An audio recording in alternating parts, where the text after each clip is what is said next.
வணக்கம் நண்பர்களே. Posting until I become sponsored அத்லெட்ல இன்னைக்கு நான் 3. நான் சத்தியமா சொல்றேன், வீடியோ எடுக்கிறேன் அதெல்லாம் தான் இந்த மாதிரி மில்லட்ஸ்லாம் சாப்பிட்றேன்னு சொல்லிட்டு நினைச்சுக்க வேண்டாம். எனக்கு சாப்பிட்ற விஷயம்னாலே சாலா இஷ்டம். சாப்பிட்டு முதல் வேலையா என் ஃப்ரெண்டு கூட டீ கடைக்கு போயிட்டு நச்சுன்னு ஒரு டீ அடிச்சுட்டு 4 பேரை 4 விதமா பேசிட்டு அதே சந்தோஷத்துல ஜிம்முக்கு சிட்டா பறந்து போயிட்டேன்.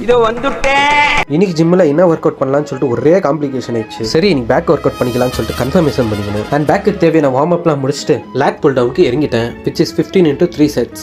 என்னோட ஒர்க் அவுட்ஸ்ல நான் எப்பயுமே ஈகோ லிஃப்ட் பண்ணாம ஒரு ஸ்டாண்டர்டான வெயிட்ல ஸ்லோ அண்ட் கண்ட்ரோல் ரெப்ஸ் பண்ணுவேன். அண்ட் பேக் ஒர்க் அவுட்க்கு மொத்தமா 3 வேரியேஷன்ஸ் பண்ணியிருந்தேன். பட் சில பல காரணத்தினால் வீடியோவை எடுக்க முடியவில்லை. இன்னைக்கு ஜிம் செஷன் அவ்வளவுதான். அண்ட் வீட்டுக்கு வந்துட்டு சுண்டலை பார்த்துட்டு சும்மா இருக்க முடியல. என் கண்ணுல ஒரு திமிரு, ஒரு ஆங்காரம் எல்லாமே தெரியும் என் கண்ணுல. அண்ட் சுண்டல் சாப்பிட்ட அதே சந்தோஷத்துல ஒரு ஷவர்மாவை போய் சாப்பிட்டுட்டு அங்கிருந்து கிளம்பி வந்துட்டு டின்னர் எல்லாம் முடிச்சுட்டு கார்டியோ பண்ண கிளம்பிட்டேன். நம்ம கரண்டா டயட்ல இருக்கோமோ இல்லையோ, பட் ஒன் டேக்கு அட்லீஸ்ட் 10,000 ஸ்டெப்ஸை கவர் பண்ணிடணும். அது நம்மளோட கடமை. அண்ட் இன்னைக்கான கதை அவ்வளவுதான் நண்பர்களே. உங்களை அடுத்த வீடியோல சந்திக்கிறேன். Until then piece.